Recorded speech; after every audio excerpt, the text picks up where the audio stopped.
देखिए, अमिता यह उपन्यास यशपाल जी ने लिखा हुआ है और यशपाल जी ने जिस प्रकार से हमने कथा, शिल्प, कौशल की बात की थी, उसी प्रकार आज हम यशपाल जी के चरित्र चित्रण कौशल की भी बात करेंगे। देखिए, यशपाल जी के अमिता उपन्यास के चरित्र चित्रण कौशल की विवेचना करते समय हमें 4 बातों पर विचार करना पड़ेगा। पहली बात है चरित्र चित्रण के रूप में उनका कौशल। दूसरा, चरित्र चित्रण की विधियाँ, प्रकार उसके किस-किस प्रकार से हैं। तीसरा, चरित्र चित्रण की विशेषताओं और गुणों की दृष्टि से अमिता का मूल्यांकन या समीक्षा। और चौथा, चरित्र चित्रण संबंधी सफलता और उसका मूल्यांकन। मतलब देखिए कि जब चरित्र चित्रण किया गया है, तो वह किस प्रकार किया गया है। फिर उसकी विधियाँ कौन-कौन सी हैं, पद्धतियाँ कौन-कौन सी हैं। चरित्र चित्रण की विशेषताओं और गुणों की दृष्टि से अमिता उपन्यास की समीक्षा करनी है और चरित्र चित्रण संबंधी सफलता या असफलता, यानी कभी-कभी कोई उपन्यास असफल हो जाता है वो चरित्र चित्रण के कारण, लेकिन इस उपन्यास में आपको सफलता ही नजर आएगी, तो उस दृष्टि से उसका मूल्यांकन। इन 4 चीज़ों पर आज हम चर्चा करेंगे। देखिए, पात्रों के चरित्र का चरित्र चित्रण करते समय उपन्यासकार ने अंतरंग और बहिरंग दोनों पद्धतियों का, यानी दोनों प्रकार से, दोनों पद्धतियों से, दोनों विधियों से चरित्रों का सफलतापूर्वक उद्घाटन किया है। मतलब चरित्र को, चाहे वो चरित्र अमिता का हो, अशोक का हो, नंदा का हो या वापी का हो, हिता का हो, सुकंठ का हो, भद्रकीर्ति का हो, प्रजीत का हो, किसी का भी चरित्र चित्रण है वो सफल रीति से किया हुआ है।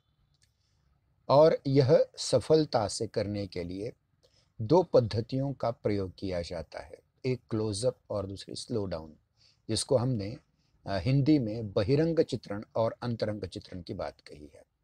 अब क्लोज़अप में क्या होता है, जैसे मैंने पहले बताया था कि उस चरित्र की आयु क्या है, उसकी वेशभूषा क्या है, केशभूषा क्या है, उसकी आँखें कैसी हैं, उसकी नाक कैसी है, उसके कान कैसे, उसका चेहरा कैसा है, वगैरह, वगैरह, वगैरह।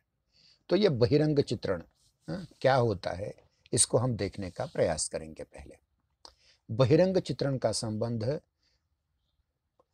पात्रों की आकृति, वेशभूषा, अवस्था, नाम, भाव, भंगिमा, क्रियाकलाप, विचार और अनुभव आदि से होता है। उपन्यासकार ने इस पद्धति को बहुत कम अपनाया है, क्योंकि वो एक ऐतिहासिक उपन्यास का लेखन कर रहे थे। अगर वो बाह्य प्रकृति में ही अड़े रह जाते, बहिरंग चित्रण में अड़े रह जाते, तो उपन्यास बहुत बड़ा हो सकता था और वो जो कहना चाहते थे वो शायद कह नहीं पाते। इसलिए उन्होंने इस पद्धति को बहुत कम अपनाया है। वह प्रायः अंतरंग पद्धति का ही प्रयोग करते हैं, जो मन में चल रहा है उसका। परंतु जहां पात्रों के बाह्य व्यक्तित्व का उपन्यास के लिए आवश्यक चित्रण हो जाता है, वहाँ उन्होंने आवश्यक चित्रण भी किया है। जैसे उदाहरण, मैंने इससे पूर्व शायद मैंने जो पीडीएफ रूप में नोट्स दिए थे कथासार के, उसमें ये बात आई है कि छोटी-सी बालिका अमिता का पहले दूसरे प्रकरण में ही चित्रण करते समय उन्होंने लिखा है, महाराज कुमारी अमिता के काले चिकने काकुल मोतियों की लड़ियों से गूंथे हुए थे, परंतु उछल-कूद के कारण उसके गोल गोरे चेहरे पर बिखर पड़े थे।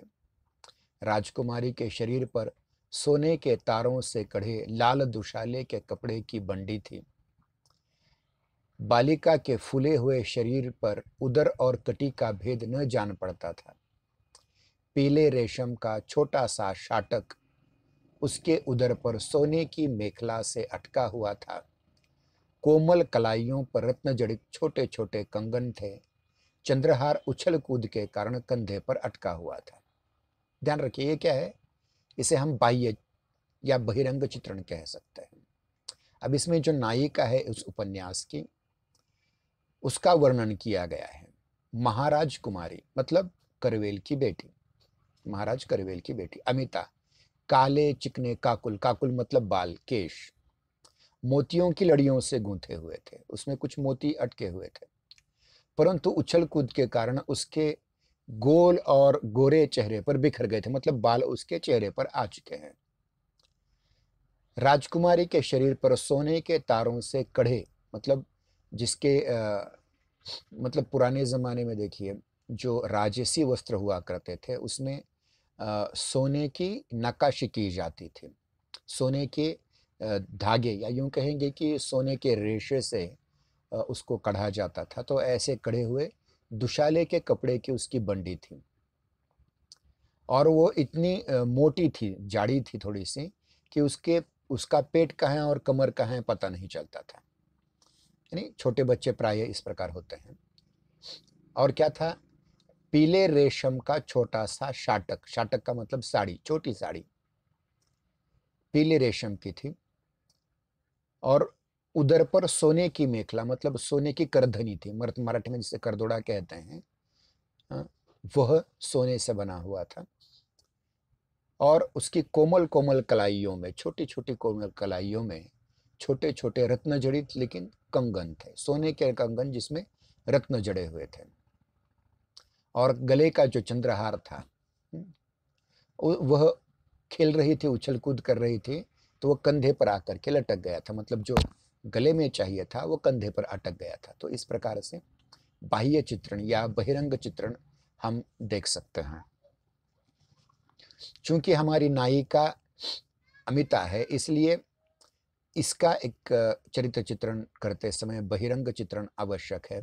बाकी अन्य पात्रों का उतना चरित्र चित्रण नहीं किया गया है। अब चलते हैं, दूसरी विधि है, वो है अंतरंग चरित्र चित्रण के रूप में। यानी चरित्र चित्रण के रूप में बहिरंग चित्रण और अंतरंग चित्रण 2 विधियाँ हैं। इनमें से बहिरंग को हम देख चुके हैं केवल अमिता के प्रसंग में, और आगे हम चलते हैं अंतरंग प्रसंग में। अमिता उपन्यास में अंतरंग चित्रण का विशेष आग्रह परिलक्षित होता है, क्योंकि प्रत्येक पात्र यह आत्मसंवादग्रस्त है।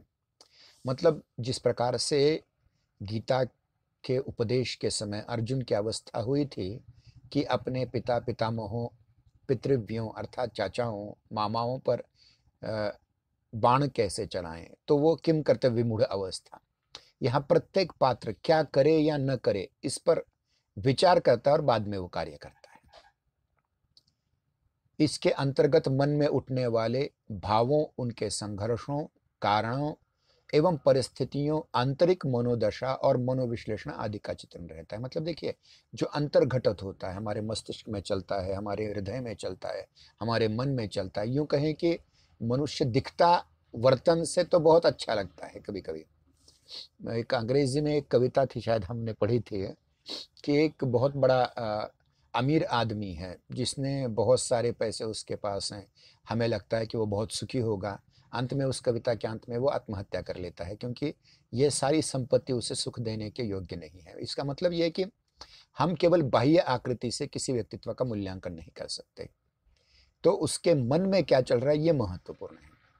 अगर बहुत सारे सुख सुविधाएँ खड़ी हैं सामने आपके, लेकिन मन में आपके उत्साह नहीं है, मन में अ, किसी व्यक्ति को लेकर हिंसक भाव हैं, तो आपका चरित्र गिर जाता है। वैसे ही ठीक, दिखाई देने में बाह्य रूप से वो सुदृढ़ लगता है, लेकिन अंतरंग रीति से, मानसिक दृष्टि से वो समाप्त हो चुका होता है। तो क्या होता है? अंतरंग चित्रण के अंतर्गत अ, मन में उठने वाले जो भाव हैं और उनका जो संघर्ष है, उस संघर्ष के कारण हैं, परिस्थितियाँ हैं, आंतरिक मनोदशा है उसकी, और मनोविश्लेषण आदि का चित्रण रहता है। पात्रों के मन के सूक्ष्मतम संकेतों, स्पंदनों, स्पंदन मतलब धड़कन उसकी, हृदय की धड़कन, और मानव मन के संपूर्ण रहस्यों का लेखक ने बड़ी कुशलता से चित्रण किया हुआ है। अंतरंग चित्रण में प्रायः प्रत्येक पात्र, प्रत्येक चरित्र यशपाल जी की कुशल कला से निखर हो उठा है। अब इसमें इस महत्वपूर्ण पात्र है हिता। हिता पशुपेश में हमेशा रहती है कि वो करें तो क्या करें, क्योंकि उसे पता है कि उसके शरीर पर यौवन के फूल खिलने से अनेक राजपुरुष उसके साथ गलत काम करना चाहते हैं, और वो ये चाहती है कि किसी पुरुष के साथ विवाह करके वो इन सारे लोगों से उसका पिंड छूट जाए, इसलिए वो मोद की ओर आकर्षित होती है। लेकिन जब पता चलता है कि मोद को बंदी बनाकर रखा गया है, तो क्या करे आखिर? तो इसका चित्रण किस प्रकार से यशपाल जी ने कुशलता से किया है, इसको भी हमें देखने की कोशिश करनी है। देखिए, हिता का जो मानसिक अंतर्द्वंद्व है, उसको वो प्रकट करते हुए कहते हैं, हिता मन ही मन सोचती, मेरा वश चलता तो अपनी पीठ की ढाल बनाकर मोद के मोद को कोड़ों की चोट से बचा लेती। मेरा शरीर खंड खंड हो जाता तब भी मैं मोद पर चोट न आने देती।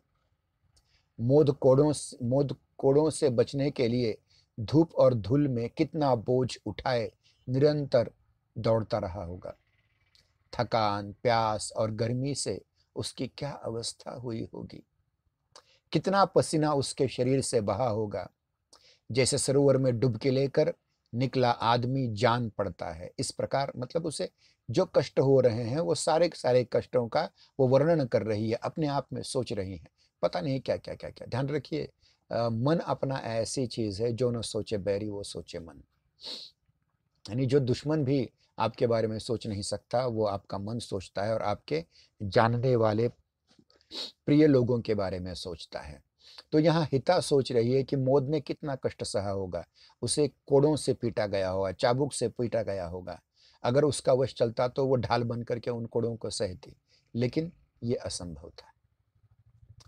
अब हिता का मन चाहता, आगे वो कहते हैं, सामंत प्रताप उसे भी दंडक के यहाँ कोड़ों से मारे जाने के लिए भेज दे। मतलब सामंत प्रताप ने जिस प्रकार से मोद को कोड़ों से मारने की सजा दी थी, तो वो चाहती है कि सामंत प्रताप मुझे भी, क्योंकि प्रेम में देखिए संवेदना दोनों की समान होती है। जिस प्रकार लैला मजनू की कहानी आपको पता होगी कि बचपन में जब वो मदरसे में पढ़ा करते थे, तो एक दिन शायद मजनू को उसके अध्यापक ने बहुत पीटा, लैला को बहुत पीटा, और उसके निशान मजनू की पीठ पर पाए गए। इतनी अंतरंगता, इतना सख्य, इतना या यूं कहे कि प्रेम स्नेह होता है।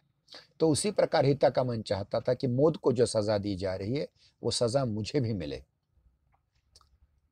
जिस पीड़ा को मोद सहता है वह भी सहे, वैसे प्राण ही दे दे।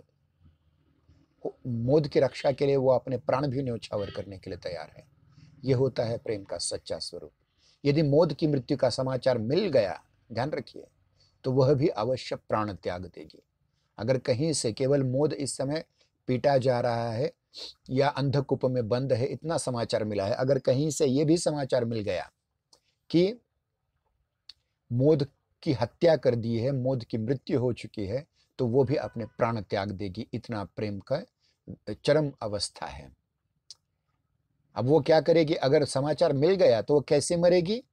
प्रासाद की छत से, मतलब राजमहल की छत से, अथवा कुएं में कूद करके वो प्राण त्याग देगी, मतलब वो आत्महत्या कर लेगी। इतनी संवेदना, और ये इस प्रकार से अंतरंग चित्रण होता है। मैं फिर से कह रहा हूं कि जो चरित्र चित्रण के रूप में दो पद्धतियों का इस्तेमाल किया जाता है, इसमें बहिरंग चित्रण और अंतरंग चित्रण दोनों का बहुत महत्वपूर्ण रीति से प्रयोग यशपाल जी ने किया हुआ है। बहिरंग का बहुत कम प्रयोग किया है, लेकिन अंतरंग प्रत्येक पात्र का यहाँ केवल एक उदाहरण के रूप में हिता का उल्लेख किया है। अब चलते हैं आगे, पात्रों और चरित्रों के चित्रण के उद्घाटन की जितनी प्रविधियां होती हैं, उन प्रविधियों की ओर। उन्हें चरित्र चित्रण की पद्धतियां कहा जाता है, या विधियां कहा जाता है, जिनमें 4 प्रकार की विधियां होती हैं। एक विश्लेषणात्मक, दूसरी संवादात्मक, तीसरी मनोवैज्ञानिक, चौथी पूर्ववृत्त कथन पद्धति, पूर्ववृत्तात्मक। फिर से कह रहा हूं, विश्लेषणात्मक पद्धति, संवादात्मक पद्धति, मनोविश्लेषणात्मक पद्धति और पूर्ववृत्त कथन पद्धति। अब देखिए इसमें चारों विधियों का प्रयोग कैसे किया है। पहला है विश्लेषणात्मक पद्धति। विश्लेषणात्मक पद्धति में उपन्यासकार स्वयं पात्र के विषय में बताता है, उसके चरित्र की विशेषताएं बताता है। उसका स्पष्टीकरण करता चलता जाता है और केवल स्पष्टीकरण नहीं करता, निर्णय देता है कि ये व्यक्ति ऐसा है। अमिता के जितने भी पात्र हैं, अधिकांश पात्र हैं, इस पद्धति से विकसित हुए हैं। उदाहरण के रूप में वापी का चित्रण किया गया है यहाँ। हिता की माता वापी कुरुदेश की कन्या थी। कुरुदेश जिसे आजकल हम हरियाणा दिल्ली कहते हैं, हरियाणा दिल्ली के आसपास का एरिया। उसकी माता के पिता ने, मतलब उसके नाना ने, दुर्भिक्ष के समय अपनी बेटी को मृत्यु से बचाने के लिए एक दास व्यापारी के हाथ बेच दिया था। दास व्यापारी ने बालिका वापी को मगध के एक व्यापारी के हाथ बेचा। यौवन आने पर वापी के रूप लावण्य में निखार आया। वह कठिन परिश्रम के योग्य न थी, परंतु अपने शील, स्वभाव और चातुर्य के कारण मगध की व्यापारी की कृपा पात्र बन गई।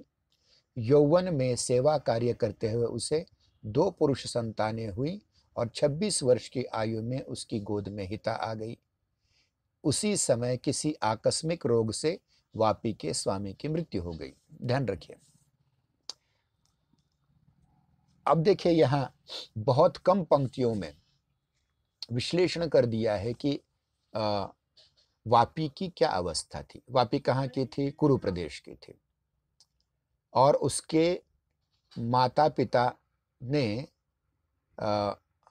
उसके माता पिता की दुर्भिक्ष में मृत्यु हो गई। किसी प्रकार उसके नाना ने वापी को लेकर के एक मगध के व्यापारी के बेच दिया। अब उस समय ये दास खरीदने की और दासियां खरीदनी बिक्री की परंपरा थी। आज भी ये कम बेश चल रही है। और एक दास व्यापारी के हाथों से बेच दिया। वो फिर बेचते बेचते बेचते कुरु से मगध में आ गई और मगध में एक व्यक्ति ने उसे खरीदा, जिसके साथ उसका विवाह हुआ, जिसके 3 संतानें हुई, 2 लड़के हुए, एक लड़की जो हिता के रूप में हुई। ये सारी चीजें यहाँ सामने आ जाती हैं। ये हुई विश्लेषणात्मक पद्धति। अगली पद्धति है संवादात्मक पद्धति। संवादात्मक पद्धति में देखिए, संवाद को ही कथोपकथन भी कहा जाता है। कथा कहते समय जो उपकथन होता है पात्रों के द्वारा एक दूसरे के बारे में, उसे संवाद कहा जाता है। संवाद एक ओर कथानक की विकास की दिशा दिखाते हैं और दूसरी ओर पात्रों के चरित्र पर भी प्रकाश डालते हैं। इस पद्धति में संवादों के माध्यम से पात्रों का चरित्र चित्रण किया जाता है। संवादों के माध्यम से ही चरित्र चित्रण के भी 2 प्रकार होते हैं। मतलब संवाद एक होता है किसी पात्र के द्वारा चरित्र की विशेषताएं, और दूसरा क्रियाकलापों के द्वारा स्वयं के बारे में, मतलब एक पात्र दूसरे के बारे में जो कुछ कहता है तो उसका चरित्र चित्रण हो जाता है। और कभी कभी पात्र अपने बारे में कुछ कहता है तो उसका स्वयं का चरित्र चित्रण हो जाता है। अब इसमें देखिए, पहले को कहा जाता है अप्रत्यक्ष और दूसरे को कहा जाता है प्रत्यक्ष।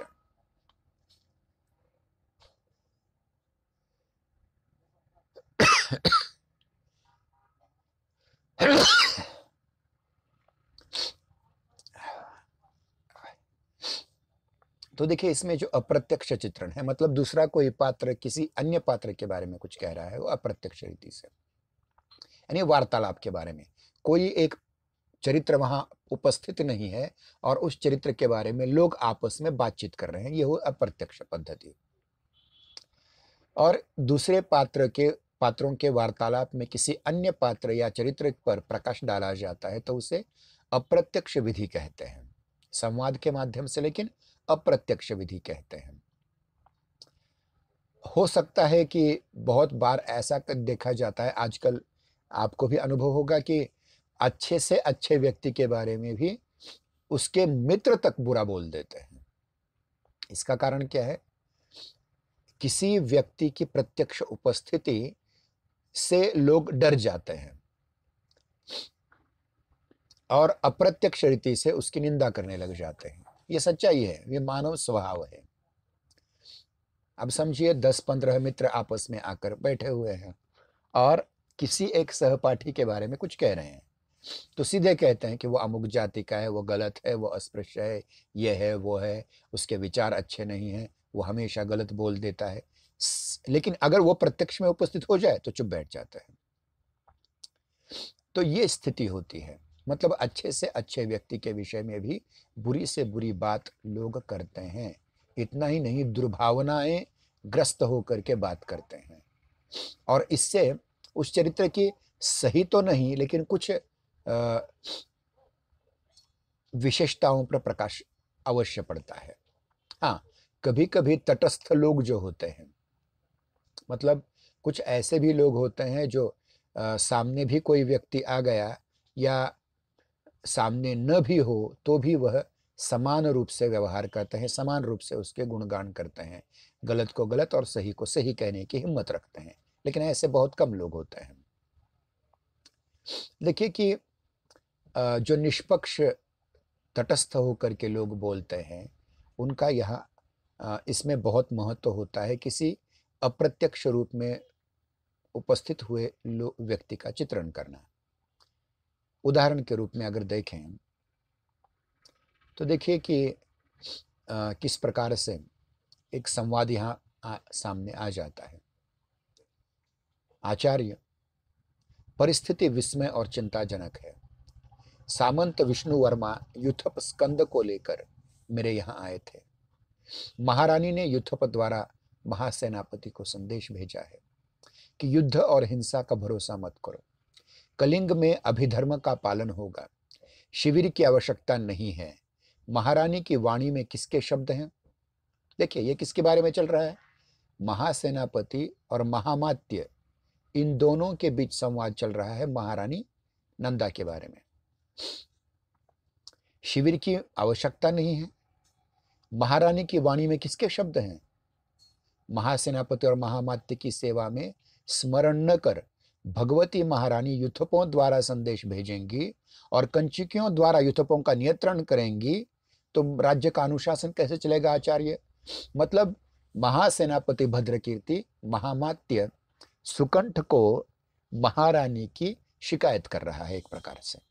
अब महारानी यहाँ प्रत्यक्ष रूप में विद्यमान नहीं है, उपस्थित नहीं है, तो उनके बारे में बुरी बात कही जा रही है। यानी महारानी होकर के कंचुकियों द्वारा, मतलब जो स्त्रियों की रक्षा के लिए सामान्य राजपुरुष होते हैं, उनके द्वारा राज्य का नियंत्रण हो सकेगा क्या? युथपों का नियंत्रण हो सकता है क्या? ये गलत है। इस प्रकार से भद्रकीर्ति महामात्य सुकंठ के सामने प्रकट हो रहा है। और उसके आगे देखिए, आर्य, यह शब्द महारानी के हो सकते हैं, ध्यान रखिए, यह शब्द महारानी के हो सकते हैं, परंतु अंतराल में दूसरा भी रहस्य है।